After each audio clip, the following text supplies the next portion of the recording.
میں سمجھتا ہوں کہ سننے والوں کی بھی اور سنانے والوں کی بھی اور اس پوری ٹیم کی یہ سعادت ہے کہ اللہ تعالیٰ نے ہمیں اس عظیم موضوع پر اور ان عظیم ہستیوں پر کچھ گفتگو کرنے کا موقع دیا کہ جن کے بارے میں حضور اکرم صلی اللہ علیہ وسلم کا ارشاد ہے کہ سیدہ شباب اہل الجنہ، کہ حضرت امام حسن و حسین رضی اللہ تعالیٰ عنہما اہل جنہ کے جو نوجوان ہیں ان کے سردار ہیں۔ ایک اور روایت کے اندر آتا ہے کہ وہ نبی کریم صلی اللہ علیہ وسلم کے دو پھول ہیں، حسن و حسین۔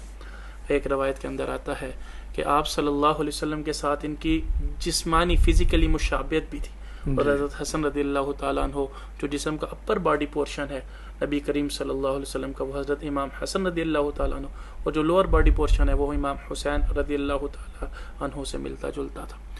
اور ہماری نماز اس وقت تک نماز نہیں ہے جب تک ہم نماز کے اندر آل رسول صلی اللہ علیہ وسلم پر درود نہ پڑھیں۔ نوجوانوں کے لیے میں ایک بات عرض کرنا چاہوں گا کہ اگر ہم امیجن کر سکیں نا کوئی ٹفسٹ ٹرین،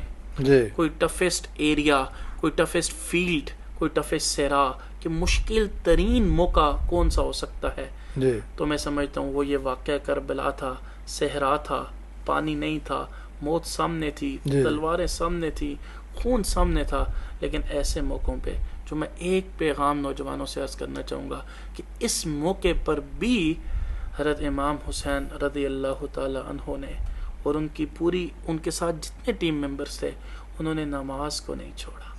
تو میں ایک پہلو جس کے اوپر میں روشنی اس بات کو ابھارنا چاہوں گا خاص طور پہ نوجوانوں کے لیے، لیکن یہ تو اصل کربلا تھا۔ اگر یہاں پہ گنجائش نکلتی تو کوئی نکل سکتی۔ ہم نیند کی وجہ سے چھوڑ دیں، ہم آفس کی وجہ سے چھوڑ دیں، ہم اسکول کی وجہ سے چھوڑ دیں، ہم سپورٹس کی وجہ سے چھوڑ دیں، تو ہمارے امام حسین رضی اللہ تعالیٰ عنہ نے اس موقع پہ اس کو ذرا نقشے کو سامنے تو لائیں، ان حالات کو سامنے تو لائیں، اس جگہ کو سامنے تو لائیں۔ تو اگر انہوں نے اس مقام پر نماز کو نہیں چھوڑا تو ہم نماز کو اگر چھوڑ دیں تو ہمارے پاس کیا دلیل ہے؟ میں تو ایک بات کہتا ہوتا ہوں، دلائل اپنی جگہ، انسان اللہ کی بارگاہ میں جائے، خود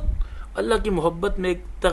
تحیل میں کھڑا ہو اور اللہ سے پوچھے یا اللہ میں کھڑا نہیں ہو سکتا، بیٹھ کے پڑھ لوں، بیٹھ نہیں سکتا لیٹ کے پڑھ لوں، لیٹ نہیں سکتا اشاروں سے پڑھ لوں، وضو نہیں کر سکتا تیمم کر لوں، قبلہ نہیں پتہ کسی لحاظ سے، تو سب کا جواب ہوگا کر لو کر لو کر لو، لیکن یہ جواب نہیں ملے گا کہ نماز چھوڑ دو۔ تو اس کربلا کے واقعے کا ایک ٹیک ہوم میسج جو خاص طور پہ نوجوان لے کے جائیں کہ کچھ بھی ہو جائے ہم زندگی کے اندر نماز نہ چھوڑیں، جس کے بارے میں نبی صلی اللہ علیہ وسلم نے فرمایا الصلاۃ عماد الدین، نماز دین کا ستون ہے، من اقامها فقد اقام الدین، جس نے اس کو قائم کیا اس نے دین کو قائم کیا، من حدمها فقد حدم الدین، جس نے اس کو گرا دیا اس نے دین کو گرا دیا۔ سورہ مدثر کی آیت آتی ہے میرے سامنے 29ویں پارے کی، فی جنات، جنت میں جانے والے یتساءلون، سوال کریں گے، عن المجرمین، مجرموں سے،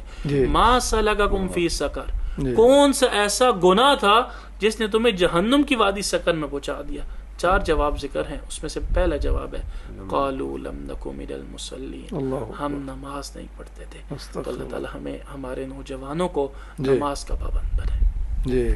جی بہت اچھے ڈاکٹر